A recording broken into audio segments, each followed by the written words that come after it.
Stephen ഹോക്കിങ്ങിൻ്റെ ബയോഗ്രഫിയാണ് നോക്കിയിരുന്നത്. അത് second part നമ്മൾ complete എടുത്തു.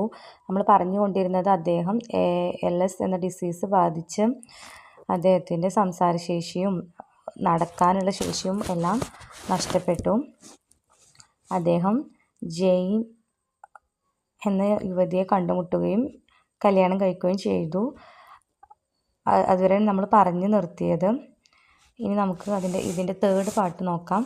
In 1918, a practical need for funds launched him to a new enterprise that was to have a far-reaching impact on the Hawkins and others all over the world.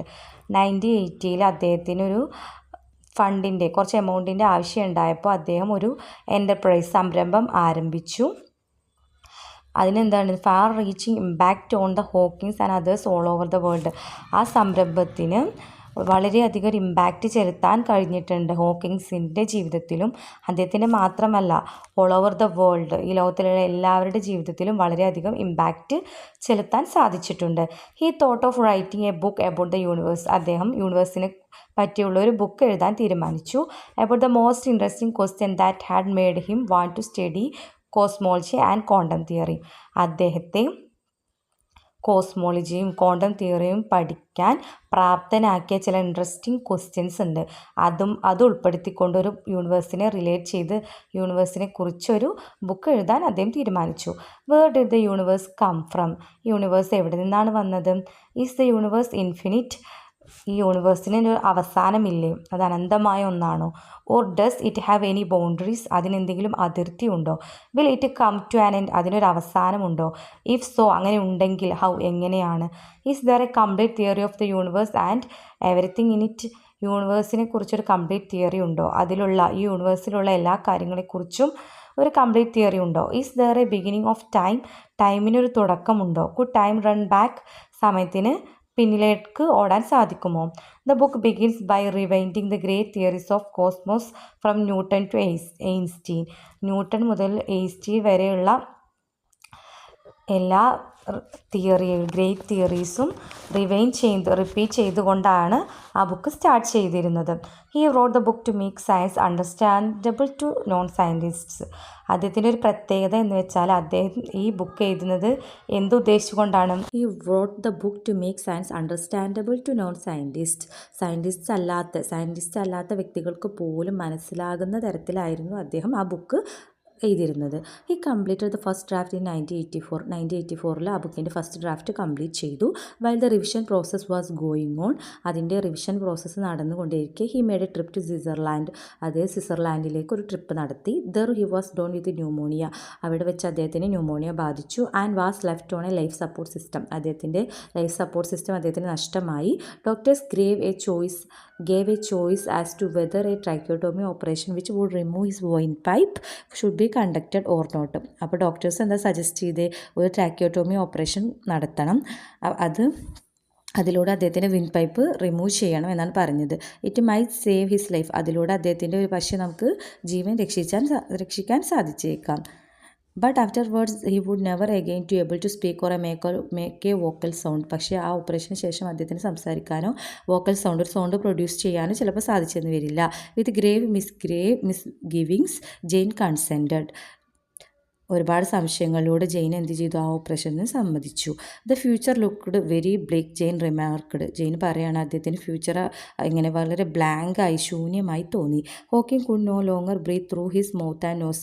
ഹോക്കിങ്ങിനും തൻ്റെ വായിലൂടെയും മുക്കിലൂടെയും പിന്നെ ശ്വസിക്കാൻ കഴിഞ്ഞിട്ടില്ല. But only through a permanent opening made in his throat. അദ്ദേഹത്തിൻ്റെ തൊണ്ടക്കുഴിയിൽ ഒരു permanent ആയിട്ടൊരു ഓപ്പണിംഗ് ഉണ്ടാക്കി അതിലൂടെയാണ് അദ്ദേഹം ശ്വസിച്ചിരുന്നത്. After many weeks of intensive care, വളരെ തീവ്രമായ ആഴ്ചകളോളം നീണ്ടു നിന്ന പരിചരണത്തിലൂടെ he went home to join Jane and his 3 children. ജെയിൻ്റെയും 3 മക്കളുമായി ഒത്ത ഫാമിലിയിലേക്ക് അദ്ദേഹം ജോയിൻ ചെയ്തു. ഹോസ്പിറ്റലിൽ നിന്ന് തിരിച്ച് വീട്ടിലേക്ക് വന്നു എന്നാണ് പറയുന്നത്. He was still too weak and ill to continues research. അദ്ദേഹം വളരെ അവശനും അസുഖബാധിതനുമായിരുന്നു. അദ്ദേഹത്തിൻ്റെ റിസർച്ച് അദ്ദേഹത്തിന് കണ്ടിന്യൂ ചെയ്യാൻ കഴിഞ്ഞില്ല. Walt Woltosz, a computer expert in California, send him a program he had developed. അപ്പോൾ വാൾട്ട് വോൾട്ടോസ് എന്ന കമ്പ്യൂട്ടർ എക്സ്പേർട്ട്, കാലിഫോർണിയയിലുള്ള കമ്പ്യൂട്ടർ എക്സ്പേർട്ട് അദ്ദേഹത്തിന് ഒരു പ്രോഗ്രാം സെൻഡ് ചെയ്ത് കൊടുത്തു കോൾഡ് ഇക്വലൈസർ. ആ പ്രോഗ്രാമിൻ്റെ പേരെന്തായിരുന്നു? Equalizer. Which allowed Hawking to select words from the സ്ക്രീനും. അത് സ്ക്രീനിൽ നിന്ന് വേർഡ് സെലക്ട് ചെയ്യാൻ ഹോക്കിങ്ങിനെ സഹായിച്ചു. അപ്പോൾ അതുപയോഗിച്ച് ഹോക്കിങ്ങിന് കമ്മ്യൂണിക്കേറ്റ് ചെയ്യാൻ സാധിക്കും. He thought he would be unable to finish his book. അദ്ദേഹം ചിന്തിക്കുകയാണ് അദ്ദേഹത്തിൻ്റെ ബുക്ക് കംപ്ലീറ്റ് ചെയ്യാൻ സാധിക്കില്ല. With the support of his student Brian Whitt, a brief history of time was published in 1988. അദ്ദേഹത്തിൻ്റെ ഒരു സ്റ്റുഡൻ്റായ ബ്രിയാൻ വിറ്റിൻ്റെ ഹെൽപ്പോടെ a brief history of time എന്ന അദ്ദേഹത്തിൻ്റെ ബുക്ക് 1988 പബ്ലിഷ് ചെയ്തു. September 2005 saw the release of an abridged version of the original book.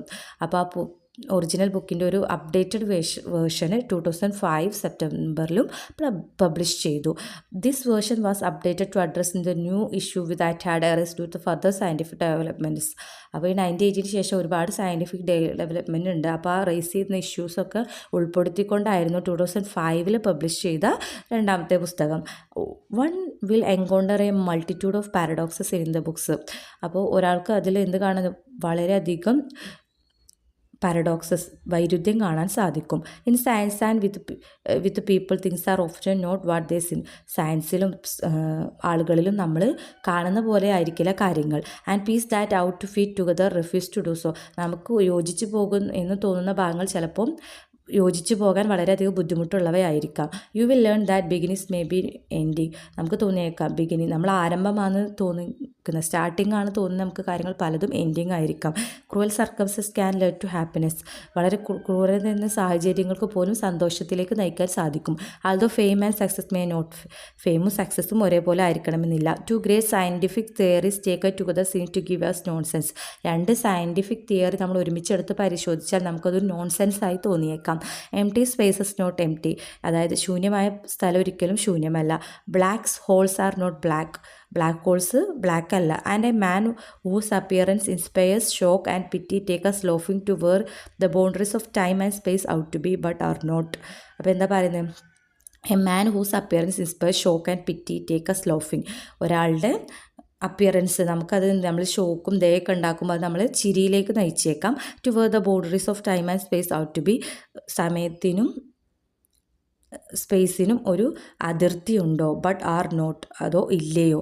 അങ്ങനെയൊക്കെ പറഞ്ഞ് ഇത്രയും കാര്യങ്ങളൊക്കെ ഇൻക്ലൂഡ് ചെയ്തിട്ടായിരുന്നു അദ്ദേഹത്തിൻ്റെ ബുക്കായ a brief history of time publish ചെയ്തത്. ഇത്രയും പാരഡോക്സസ്, വൈരുദ്ധ്യങ്ങൾ നമുക്ക് ആ ബുക്കിൽ കാണാൻ സാധിക്കും. It is of course a miracle that Hawking has been able to achieve everything he has. അതൊരു അത്ഭുതം തന്നെയാണ് ഹോക്കിങ്ങിന് അദ്ദേഹത്തിൻ്റെ എയിംസ് അദ്ദേഹം അച്ചീവ് ചെയ്തു എന്നാണ് പറയുന്നത്. That is still alive. അദ്ദേഹം ഇപ്പോഴും ജീവിച്ചിരിക്കുന്നു. However when you experience his intelligence and humour. നിങ്ങൾക്ക് അദ്ദേഹത്തിൻ്റെ ഇൻ്റലിജൻസും ഹ്യൂമറും എക്സ്പീരിയൻസ് ചെയ്യാൻ സാധിച്ചിട്ടുണ്ടെങ്കിൽ you begin to take his unusual modes of communication and his obviously catastrophical physical problems no more seriously than he seems to himself. നമുക്ക് അദ്ദേഹത്തിൻ്റെ ഇൻ്റലിജൻസും ഹ്യൂമറും എക്സ്പീരിയൻസ് ചെയ്യാൻ സാധിച്ചാൽ you begin to take his unusual mode. അദ്ദേഹത്തിൻ്റെ അസാധാരണമായ സംഭാഷണ രീതി and his obviously catastrophic physical problems. അദ്ദേഹത്തിൻ്റെ വളരെ ക്ലിയറായ പതറ്റിക്കായ ആരോഗ്യാവസ്ഥ. No more seriously than he seems to himself. ഇതൊക്കെ നമുക്ക് വളരെയധികം ഒരു വലിയ കാര്യമായി തോന്നും. പക്ഷേ അദ്ദേഹത്തിന് ഇതൊരു വലിയ കാര്യമായി തോന്നിയിരുന്നില്ല. അദ്ദേഹം ഇതൊക്കെ ഫൈറ്റ് ചെയ്ത് അദ്ദേഹത്തിൻ്റെ എയിംസ് ഓരോന്ന് അച്ചീവ് ചെയ്തിരിക്കുകയാണെന്ന് പറയുന്നത്. That is exactly the way he wants it. അത് തന്നെയാണ് അദ്ദേഹത്തിന് വേണ്ടത്. നമുക്ക് അദ്ദേഹത്തിൻ്റെ ആരോഗ്യാവസ്ഥയും അദ്ദേഹത്തിൻ്റെ അസാധാരണ സംഭാഷണ രീതിയും ഇൻ്റലിജൻസൊക്കെ കാണുമ്പോൾ നമുക്ക് തോന്നുന്നതല്ല അദ്ദേഹത്തിന് തോന്നുന്നത്. അദ്ദേഹത്തിന് അതൊരു ബുദ്ധിമുട്ടായിട്ട് തോന്നത്തില്ല. നമുക്കിതൊക്കെ വലിയൊരു കാര്യമായി തോന്നും. അത് തന്നെയാണ് അദ്ദേഹത്തിനും വേണ്ടത്. He choose to ignore the difficulty and he expect others to adopt the same attitude. അദ്ദേഹത്തിൻ്റെ ഡിഫിക്കൽട്ടിയെ ഇഗ്നോർ ചെയ്യുകയാണ് ചെയ്തത്, നെവർ മൈൻഡ് ചെയ്യുകയാണ് ചെയ്തത്. അദ്ദേഹം അത് തന്നെയാണ് പ്രതീക്ഷിക്കുന്നത്. മറ്റുള്ളവരും ഈ രീതി സ്വീകരിക്കണം. നമ്മുടെ ഡിസേബിലിറ്റീസിനെയും ലിമിറ്റേഷൻസിനെയൊക്കെ ഓവർകം ചെയ്ത് നമ്മുടെ സേഫ് സോണിൽ നിന്ന് പുറത്തേക്ക് വന്ന് നമ്മൾ ഹാർഡ് വർക്ക് ചെയ്ത് റിസ്ക് എടുത്ത് നമ്മുടെ എന്ത് ലിമിറ്റേഷൻസും നമുക്ക് ഓവർകം ചെയ്യാൻ സാധിക്കും. അങ്ങനെ നമ്മുടെ ഡ്രീം അച്ചീവ് ചെയ്യണം എന്നാണ് അദ്ദേഹം പറയുന്നത്. Stephen Hawking has overcome his crippling disease to become the supernova of world physics. അദ്ദേഹത്തിൻ്റെ ഈ ക്രിപ്ലിംഗ് മുടന്തന ഡിസീസ് അദ്ദേഹം ഓവർകം ചെയ്ത് അദ്ദേഹം സൂപ്പർനോവ ഓഫ് വേൾഡ് ഫിസിക്സ്, നമ്മുടെ ഈ ലോകത്തിലെ ഫിസിക്സിൽ സൂപ്പർനോവ എന്ന് അദ്ദേഹം അറിയപ്പെട്ടു. അപ്പോൾ അദ്ദേഹം നമുക്കൊക്കെ ചിന്തിക്കാൻ കഴിയുന്നതിലും എത്രയോ വളരെ അപ്പുറമാണ് അദ്ദേഹത്തിന്. അത്രയും ഡിഫിക്കൽട്ടീസ്, നടക്കാൻ, സംസാരിക്കാൻ, ഇതിലൊക്കെ ബുദ്ധിമുട്ടാണ്. ഒന്ന് ശ്വാസം എടുക്കാൻ പോലും അദ്ദേഹത്തിന് ഒരു പെർമനൻറ്റ് ത്രോട്ടിലൊരു പെർമനൻറ്റ് ഹോൾ ഉണ്ടാക്കിയിട്ടാണ് ഇതിലാണ് ശ്വാസം എടുക്കുകയൊക്കെ ചെയ്യുന്നത്. അപ്പോൾ ഇത്രയും ഡിഫിക്കൽട്ടീസ്, എത്രയോ ഹോസ്പിറ്റലൈസ്ഡ് ആയി ഡിസീസ് ഡയഗ്നോസ് ചെയ്തു. പക്ഷേ അദ്ദേഹം ഇതെല്ലാം ഓവർക്ക് ചെയ്ത് ഫൈറ്റ് ചെയ്ത് അദ്ദേഹം സൂപ്പർനോവ ഓഫ് ഫിസിക്സ് എന്നറിയപ്പെട്ടു. അപ്പോൾ ഇത് നമുക്കൊരു മോട്ടിവേഷൻ തന്നെയാണ് തരുന്നത്. നമ്മുടെ ലൈഫിൽ നമുക്ക് ഇത്ര ലിമിറ്റേഷൻസ് ഒന്നുമില്ല, നമുക്ക് ഇത്രയും ബുദ്ധിമുട്ടൊന്നും നമ്മൾ ഫേസ് ചെയ്യുന്നില്ല. പക്ഷേ എന്നിട്ട് പോലും നമ്മൾ ഒന്നും തന്നെ നമുക്ക് അച്ചീവ് ചെയ്യാനും സാധിക്കുന്നില്ല. അപ്പോൾ നമ്മൾ ഹാർഡ് വർക്ക് ചെയ്യുക, റിസ്ക് എടുക്കുക, നമ്മുടെ ഡ്രീംസൊക്കെ അച്ചീവ് ചെയ്യുക. എല്ലാവർക്കും ലെസൺ മനസ്സിലായി എന്ന് വിചാരിക്കുന്നു. അപ്പോൾ നമ്മൾ ഈ 3 പാർട്ടിലൂടെയാണ് ഈ പാഠം കംപ്ലീറ്റ് ചെയ്തത്. എല്ലാവരും ഫസ്റ്റ് മുതൽ കാണാം. അപ്പോൾ നമുക്കൊരു കണ്ടിന്യൂവേഷനായിട്ട് ഈ പാഠം മൊത്തം നിങ്ങൾക്ക് മനസ്സിലാകും. Thank you for watching world wings.